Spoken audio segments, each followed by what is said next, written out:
I would like to introduce our presenter, which is Kim Klein. She's an internationally known trainer, speaker, and author. She has a wide range of nonprofit experience, having worked as a staff person and also as a volunteer and board member. Kim is the author of 5 books, including Reliable Fundraising in Unreliable Times, which won the McAdam Book Award. Her classic text, Fundraising for Social Change, now in its 7th edition, is widely used in the field and in university degree programs. Her other books include Fundraising for the Long Haul, Ask and You Shall Receive, and Fundraising in Time of Crisis. She is the series editor of the Kim Klein Fundraising series at Jossie Bass Publishers. She's also a fellow with On the Commons and blogs at kimkleinandthecommons.blogspot.com.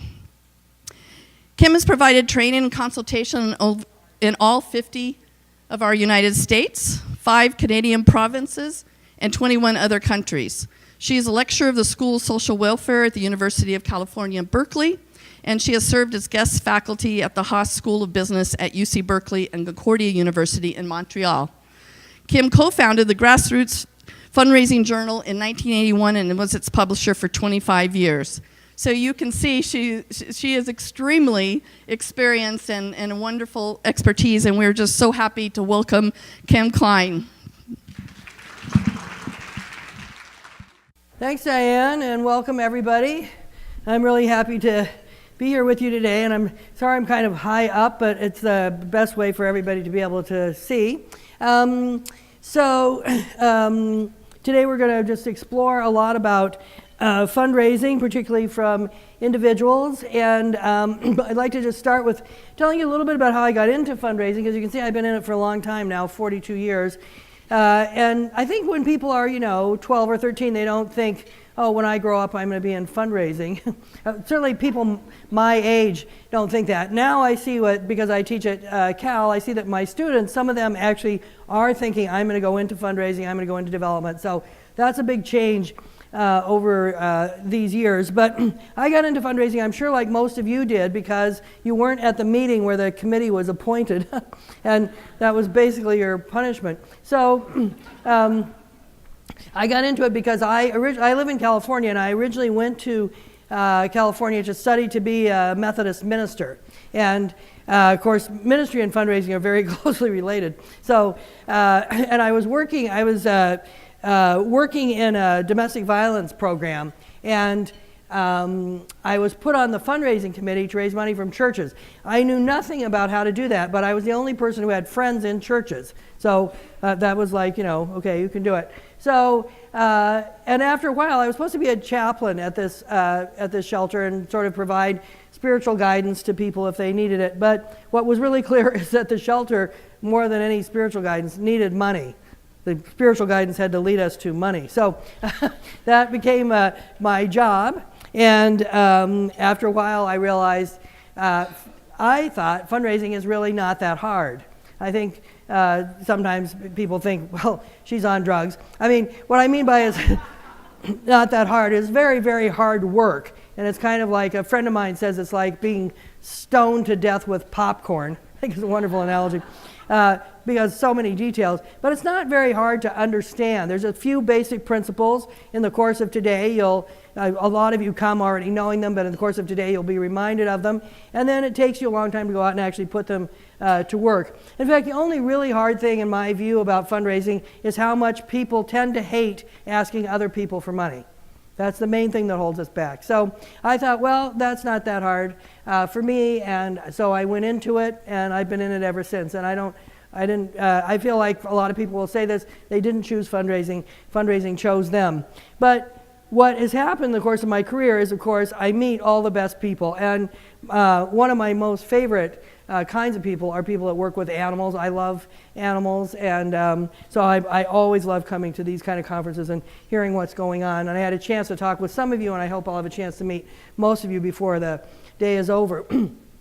So a couple things about how I like to work this is, I want it to be as casual as possible. So a lot of people in the room, but if you need a break when one isn't being called, please get up and take one. We're on carpet. We have good acoustics, so won't be disturbing anybody. We will have regular breaks. I also really encourage you to ask questions or disagree or speak from your own experience. My job is to tell you what generally works most of the time for animal welfare kind of organizations, and your job is to take it back to where you are, and some of you are from very small towns, and some of you are from rural communities, and some of you are working out of your house, and some of you are working in actual municipal shelter. So people are in very, very different places. So you're going to have to take this information and translate it back to your situation. And sometimes the translation will be word for word, one-on-one, perfect, we can do it this way. And sometimes it's going to lead a little nuance, like if any of you have ever done actual translation from one language to another, a literal translation sometimes doesn't capture it. So we help each other if we share, well, I mean, that's not going to work where I live, and then, okay, let's try to think of it this way. So please raise your hand anytime, ask any question. The only stupid question, I think, is the one that you leave with having not asked. You don't have to ask me, but ask somebody, and you don't have to ask in front of the group. One thing I want to do before we begin, I want to just kind of, normally I'd go around the room and we'd all introduce ourselves, and we don't have time for that today, but I do want to get a sense of where people are from, and this will probably reveal my complete ignorance of the geography of Nevada, but you can help me out here. So first of all, is anyone besides me not from Nevada? Came over from, and where did you come from? Yeah, just where you live right now. Okay, so where did you come from? From Florida. Oh my Lord God. Wow. Okay, well you definitely win the prize of yeah, furthest away. All right, so how many people here are actually from the Las Vegas vicinity? So most of you are locals. Okay, very good. And how about Reno Sparks? Okay, and so let's kind of name all the other places that aren't those two places. Where else are you from? Uh-huh. Pahrump, okay. West Wendover. West Wendover. Uh-huh. Incline Village. Carson City. Fallon. Is that it? Caught everybody? All right, great. Okay. How many of you are from, actually run a shelter? You actually have a shelter, okay? How many of you do, and you can raise your hand more than once. How many of you do foster? Okay, a lot of you. How many of you do TNR? Okay, very good. And how many of you do some kind of humane education in schools and things like that? Okay, and any of you run a veterinary, have an actual veterinary clinic? Okay, so a few people. Okay, very good. How many of you, let's look by, and is it something else that I didn't say that you do? Okay, let's look by budget size. So this will be really fun. So how many people have budgets of 10 million and up? Okay, yeah, because this is a municipal shelter, right? So one, yeah. I was really kidding. I wouldn't even know what to do. If most people had budget of 10 million and up, I would just leave right now. Or not have the foggiest idea. Okay, so let's look at $1 million and up. Okay, we do have a few. $500,000 to $1 million. All right, how about $250,000 to $500,000? All right, so 100 to 250? All right, under 100. Ah, there's my people. Okay, that's who this workshop is actually really designed for, these really smaller groups. And those of you who come from bigger groups, just add zeros to everything I say. Because that's all fundraising is about. It's about zeros. Okay? How many people here are board members? All right, very good. How many people here are paid staff? All right, development staff. Raise your hand if you're development staff. Okay, so a few people. Executive directors? Okay, and then some other staff role. Okay, so a few of you. And how many people are here are volunteers and you might give yourself a title, but you don't actually have one? Okay, very good. All right, great. So thanks for being here, and let's just get started. I hope you'll use the day to get to know people you didn't know before. I know some of you know each other, but you learn a lot. I think you learn almost as much from the participants as from the presenter. So this is what I hope we'll learn today. Is pretty, one thing I love about presenting in humane organizations is I can put all my animal pictures up.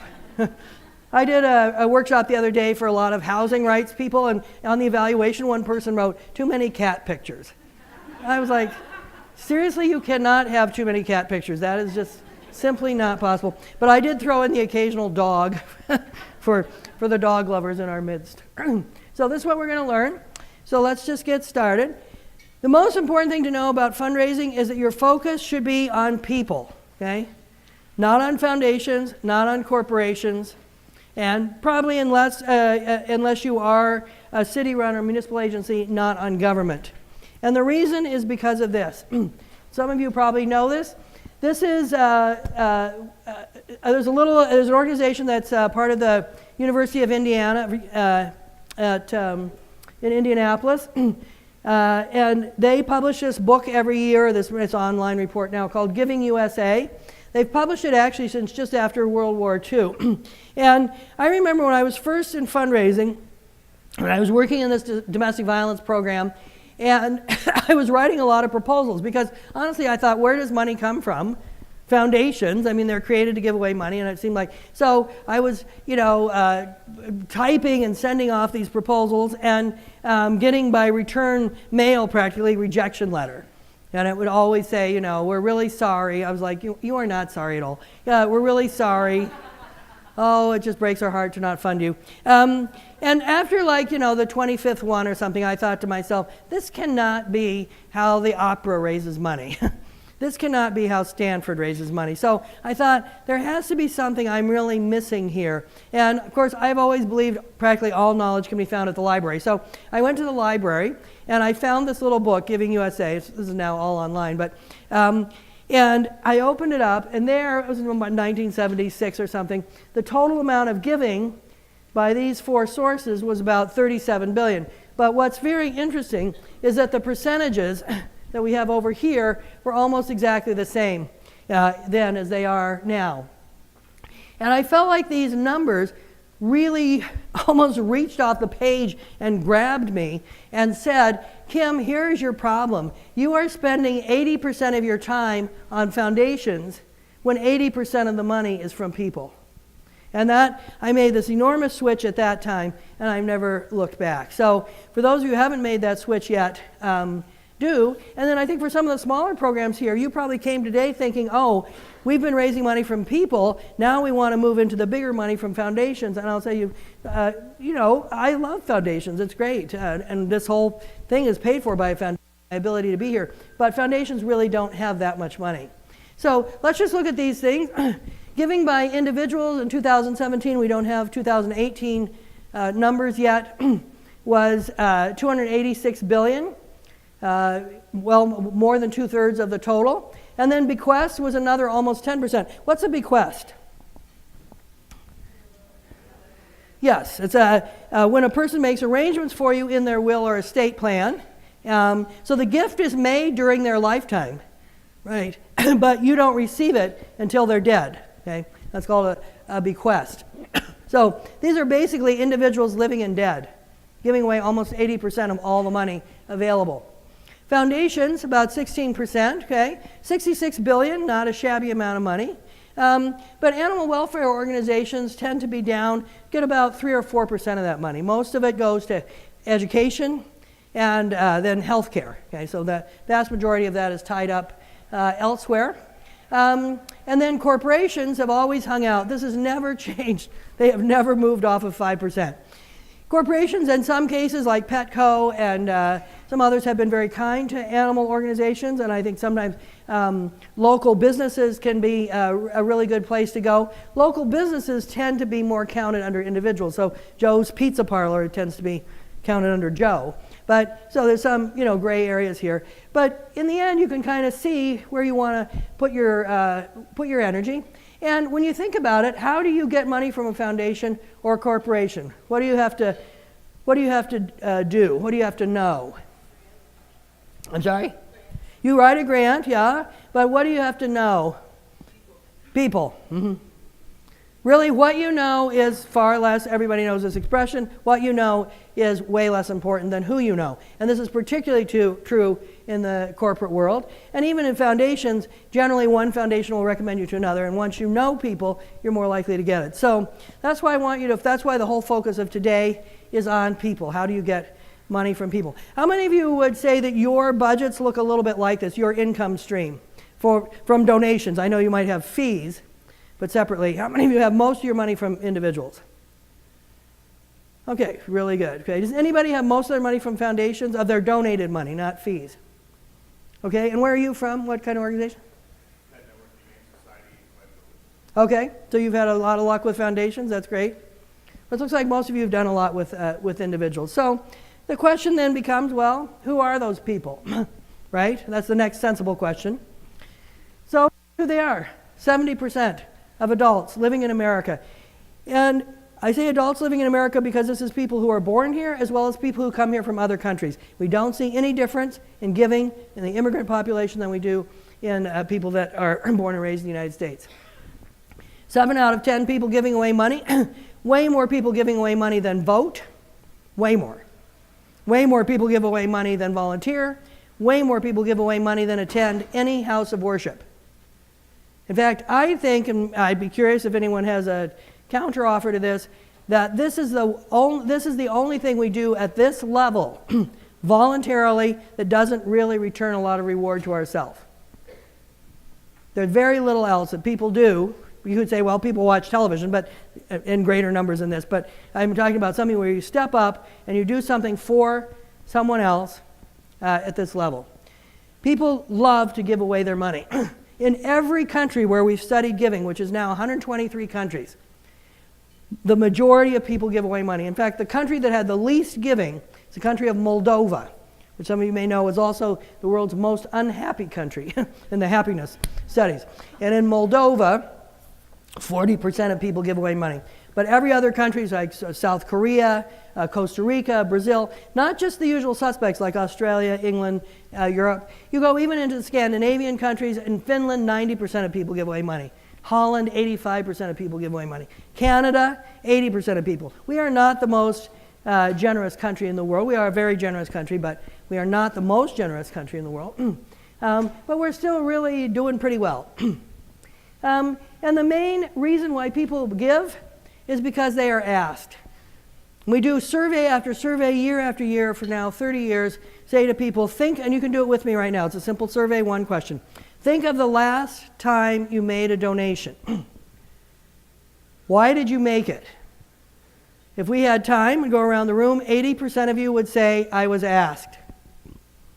Right? And when I would say to you, what was the name of the organization you gave to, only 50% of you could remember. But you could all remember how you were asked. I saw something on television, some kid came to my door, okay? Friend at work was really excited. Oh, what did your friend want? I don't know, she's really active in, elephants? No, not elephants. That's my other friend. Kids, can't remember. Anyway, she's super excited, right? And I just felt like I wanted to give. So people give because they're asked. And when we ask the 30% of people why they don't give, we say to people, there is a cross-section of people, 3 out of 10 people, who don't give away money. These are also people who don't vote. They don't volunteer. They don't tend to get out much, really. We say to them, why don't you give? 80% of them will say, I don't remember ever being asked. Isn't that amazing? I feel like, what do you live under a rock? How could you not be asked? I'm asked 1 million times a day. But that is their perception. And this is something to look at in your communities. Is there any cross-section of people, for one reason or another, who are a little maybe alienated or a little marginalized, and they would say, I have never been asked? Because I go to town, especially small towns, and they'll say, oh, there's only, the same people give all the money, the same 20 people give all the money. I'm like, what about the rest of the town? What do they do? Well, I'll tell you what happens. They don't get asked. And when you live in Nevada, particularly Reno, I'm going to say for my friends in Reno, there's a loud sucking sound towards San Francisco. No, honestly, because these people, these 7 out of 10 people giving away their money, they are giving it away. It is going out there. But a lot of it is not staying local. Like if we were able to do a survey like in Fallon or Incline Village and say to people, do you give away money? Yes, we do. Where do you give it? I can just about predict that you would be amazed at how much money is leaving the community and going elsewhere, right? And so one thing is just really to begin to capture it back, because people prefer to give locally generally. One of the things we have going for us in the animal welfare world is most people have pets. And even people who don't have pets, a lot of them are feel kindly toward pets. So I know in your work you deal sometimes with people who have been very cruel, but that is not the majority of people. So we're kind of in a fortunate position. So I always like to start with this because the whole point of what I'm saying is this. Where does money come from? People. Which people? Most people. I mean, when I learned that, I thought this is the greatest news since feminism. I mean, I am surrounded by givers, right? If I were brave enough to have a tattoo, I would tattoo right here on my arm, "Givers give." Because, I mean, I can hear them. In the morning when I wake up, I can practically hear them. And I think, I got to get up. Got to get out there. Got to get that money. That money is going to be given away. And it's going to go to you or to you or to you or somewhere else. But they're going to give it away. So your entire job, and you could leave now, because I will now have told you 90% of what I know. Your entire job is to get in the way of it. People giving away their money, you're just to get in the way of it. As long as you're giving away your money, how about my group? And her job is to say, well, tell me about your group, or I already have my groups, or I have to talk to my husband's significant other, accountant, whatever, or no, I don't like your group, okay? But we each have a job. My job in fundraising is asking. The people being asked, their job is to decide, should I give, should I not, should I give now, should I give later, how much should I give if I'm going to give? That's their job. Stay in your lane and do your job. That's the whole secret, because what we often do in fundraising is we move into the other person's lane. So, I was going to ask, what's your name? Jane. I was going to ask Jane for money. I think Jane and I are friends. I'm going to ask her for money. But maybe this isn't a good time because I know that she just had to have new tires on her car. But then if I wait, then she's going on vacation.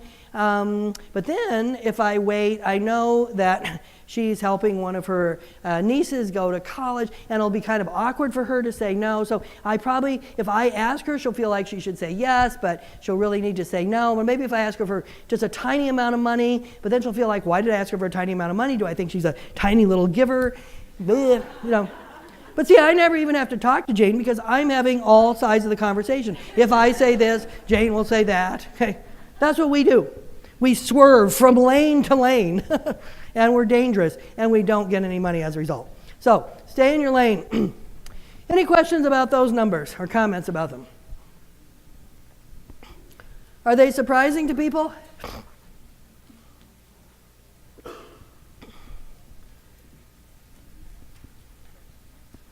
Probably a lot of you know them, but I'll tell you this, the rest of your board doesn't know it. A lot of you have this experience. You go into a board meeting, and there's very well-meaning, good people, right, on your board. And they say, and their big advice is, let's write a grant. Okay? Let's ask Oprah Winfrey. And you're like, those are such great ideas. You know, one of the really unfortunate things I would say about grants is we talk about people are grant writers. They get a grant writing job. I think somebody just got one here I was talking to. You know, we write grants. But actually, technically, if we're to be all, you know, very exact in our language, only foundations can write grants. We write proposals. We propose to them, and they make a grant, and the grant is actually a contractual agreement. We can't write grants. Now, I'm not a big fussy person about language, but I think it's very unfortunate that we have started to say grant instead of proposal, because it has a very different feel if you went into your board and they said, let's write proposals. There's a sense in which we propose, we may not get it or not, but so let's write grants. There's a sense of that's where the money is and it will be granted to us. Do you see the difference? So be clear with them. We can write proposals and we can write them all day long. And we may never have any money to show for it because we're proposing and they're the ones granting. All right. So one of the things you can see, and because I often see to people when I say this that most people give away money, I look around and I think, how come people don't think this is good news? And I can see why you don't think it's good news, because you think, oh, cripes, now I have to ask for some money. That's not what I like, okay? So one of the things you're going to have to get used to is talking about money. we have to get used to this. And we have been raised in a culture in which people were not to talk about money. We don't ask each other particularly very much about money. We particularly, for example, don't ask each other what we make, and we have little kind of roundabout ways of getting at that. So sometimes people will say, can you make a living doing that? But again, what's a living, I live in the Bay Area, and there, of course, property is ridiculous. I mean, the amount people pay for property is insane, and the rate at which it appreciates is insane. So some places like that, the conversation about property, all the taboos about money have completely broken down. People will say to each other, "What'd you pay for this house? And what kind of mortgage did you get? And do you have to put it down?" And that, and it's kind of like because it's so hot. So I went to Pittsburgh the other day, and I'm staying with this friend of mine who's I don't know her, actually she's a friend, but I don't know her that well. But I've been in touch with her by email. One of these people that you are friends with at a distance. So I never visited her house before, and she lives in this gorgeous house. It's a huge old house, magnificent. And I said, "Oh my God, this is a great house." And I'm thinking, because she's an activist, I thought, "Why don't you get that house?" So I said, "Wow, how much did you pay for this house?" Well, I can see by the expression on her face, this is not a Pittsburgh question. Just like, okay. So we have, different parts of the country have different kind of things about it. We all have kind of taboos about it. But it's important to begin to say, our organizations need money. Many of you, I know, because I work with a lot of groups like yours, you finance your organizations yourself, okay? The smaller ones. You buy a lot of the litter, you buy a lot of the food, okay? You maybe occasionally have a little garage sale or something, but you foot the bill, or a few people foot the bill for the entire thing. You can't keep that up. And the more important thing there, then I'm not as worried about your financial situation, but the important thing here is you deny other people a chance to be part of this. There's a lot of people that can't run a TNR, or they can't foster. They have a kid who's allergic to cats. They can't foster cats, even though they love cats. So they pay people to do that work for them. And in paying people to do that work for them, they feel they're a part of the work. And so when you don't ask for money, you basically deny people a chance to be part of your work who may not be able to be part of it in any other way except financially. So we have an expression in fundraising that people give to people. Sometimes people say that. People don't give to causes, people give to people. But the actual expression is this. People give to people with causes. People don't give just to people, right? They give to people who have causes, okay? So one of the things you want to do is begin to build a base of donors who are loyal to your cause. And I just want to tell you about this picture. This is something I do almost every year, is go to the Yucatan, and I'm in this big spay-neuter, this 4-day spay-neuter clinic, big MASH unit clinic. I'm in the recovery section, so once the animals are spayed or neutered, they come and we kind of look and make sure they're fine. And a lot of them don't. They may belong to someone, like these little girls brought in this little girl. This is her dog, but this is some beach dog that the other kid brought in. So they don't necessarily belong to anyone. They don't necessarily live indoors. Okay, so they have to, when they leave, they have to be able to walk. But so that's a picture from that clinic. It's very, very fun, and it's very easy. I use this picture and other pictures like this to raise money every year when I go. And it's very easy. You put that out and you see these adorable children and their adorable animals, and you're just like, okay, here's my money. Okay, it's fine. So, it's kind of a fun thing. So build some loyalty to your cause. You want to move into kind of what we call an exchange frame. And the exchange is what I've been talking about a lot. People pay you to do work they cannot do alone.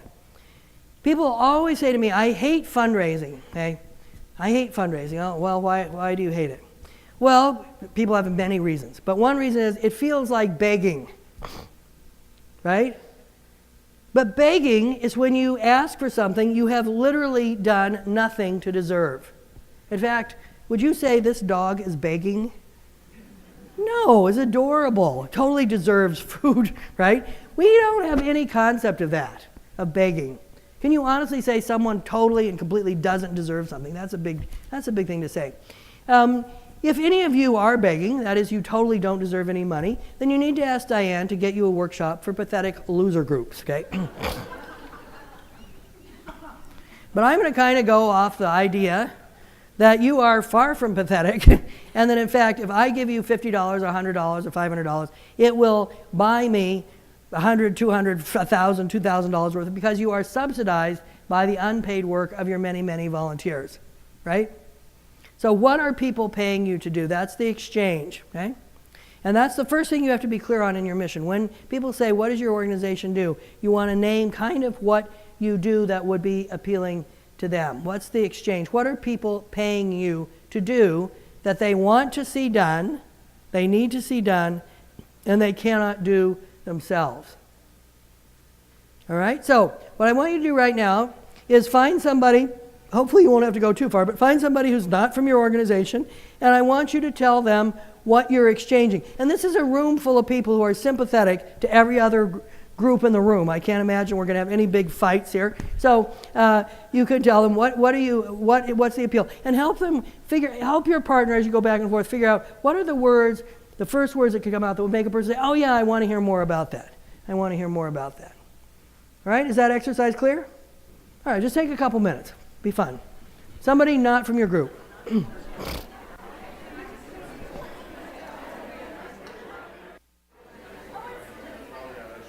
All right, great.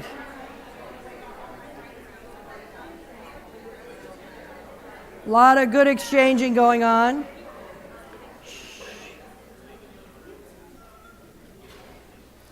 Okay, so I won't call on you, so you can raise your hand without fear. How many of you felt like your partner really presented in a clear way what they were exchanging for the money they're raising? Very good. Okay, so who would be willing to share what they heard? What did you think? Oh yeah, I would pay them to do that. Let's have some examples. Yes. Well, the lady I listened to was very precise. She detailed a lot of the things that they do, and they all sounded magnificent. Everything from just regular homeless animals to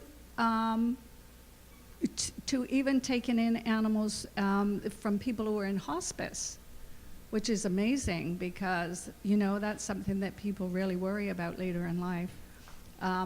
And so I felt that, what they did in their program was very comprehensive and very loving. So, okay. Yes. Very comprehensive. Look at those great language. Very comprehensive. She gave me a lot of details. Very loving. And then it seemed like you focused really particularly on this thing about taking animals from people who are in hospice or helping people in that transition as a particular need. Okay, so well done, whoever did that. Let's have another example. How about on this side of the room? Okay, over here. Well, look, conveniently, you're standing right by the mic. Hello. Okay, your name is Christine, right? Okay. So Tales United? Okay. What was it? Oh, Tales of Nye County. Okay. She spoke a lot about their needs. So, she was telling us about how they're from a rural town in Pahrump where there's limited veterinary clinics and things like that, where they're having a hard time getting those deals to get like a spay and neuter clinic, where something here in Las Vegas, we have those resources where we have those veterinary operations that are willing to give severe discounts to the rescues. That's something that they're struggling with. So she communicated about the need for transportation to get them into Las Vegas to get the spay and neuter services, or negotiating with vets in their area to get a greater volume, because they take in a large number. They do a TNR program, so that they're turning over a large volume of animals that they need those discounted rates. Mm-hmm. And then they need the assistance with the transport coordination and just the funds to keep those vans running and things like that. Okay, so she made a very clear case, and notice what both of these have in common. She made a very clear case for the need, right? And you're in Las Vegas. Are you in Las Vegas? So you're kind of like, oh wow, maybe you have. I'm not thinking about you, but many people might have thought, oh wow, I never thought about how you're in a small town and not have this. I mean, that the reason why people wouldn't bring their pet to be spayed or neutered isn't because they're neglectful. It's because they don't have any place to take it, and they don't have any way to to get it to another place. So she really establishes the need, and then she tells very specifically what they're going to do about it, okay? And let's have one more example. Anybody? Remember, I'm a professor, so I can stand here in silence for a long time. So I say to my students, what did you think about the reading? Okay, here we go. The person I spoke with made a really wonderful case as far as that they get ahead of the problem of rescue, and they work very hard to help people who are in the worst of times to feed their pets, and how they've been doing it for a very, very long time, and they've seen a lot of change take place. And so it kind of gave me a sense of, you know, their expertise in the area as well, and gave me a lot of confidence in you know, what they're doing. Cool, right? Okay, so can you see what different people focus in on different things? So some focus in on the details, they had a very detailed program. You're like, they've been doing it for a long time, so I can trust them to do it. There's a very clear need here. But all of these have in common something you want to always remember. People buy with their heart first and then their head. I know this is my throat, but I couldn't reach my heart. They buy with their heart first and then their head. So, and everybody kind of did that. First you establish, oh, yeah, wow, that's true. Oh, okay, now I'm going to step back, though. Can I trust you? Well, we've been doing it for a long time. Does that make sense? Yeah, I never thought of it in a rural community. Oh, that's a need that is really unfulfilled, the hospice thing. I mean, so kind of looking at that, establishing that exchange, okay? So be sure that you do that. I think sometimes we assume that people know stuff they couldn't possibly know, or we sometimes make up stories that they don't agree with what we do, or they don't care that much about what we do. And I think most of the time people don't actually understand entirely what we do, right? There's no reality to that. So, for example, this clinic we do in the Yucatan, somebody very kindly in the United States said they would send down, they had 100 cat beds, little beds for the cats to sleep in, and so people could bring the cats into their house, and and they could sleep there. Well, that's just not going to happen. The beds are now outside. I saw a lot of them, and the cats are very happy to have a bed outside. But there's a kind of a failure. I mean, if you've not been there, you don't quite get exactly what is the cultural reality there, and what are people going to really do. So this exchange is very important. You start with that rather than, oh, we need money. Right? I mean, you see this with, panhandlers. They'll say, can you, I need $1. And I think, well, that just reminds me that I need $1. Okay. There's no pizzazz there. But in a lot of studies, even of people pretending to be panhandlers, they'll say, could you give me $1 to ride the subway? Could you give me $1 to get on the bus? People are far more likely to do that because they think, oh, that person has a plan, right? They don't say, what's your outcome from riding the bus? I mean, they're just like, oh, you're riding the bus. Okay. So to be very specific, we need money to have a van to bring people from, is the name of your town Pahrump? That's such Pahrump. Okay. From Pahrump to Las Vegas. And this is how much the van will cost, right? We need money to do this or do that. And this is the reason why we're doing it. And it's very, very clear. So these 70% of people who give away money there's an expression in fundraising I think is very good to say, we don't ask for money because we need it. We ask for money because we meet needs. And that's a very important little shift in perspective there.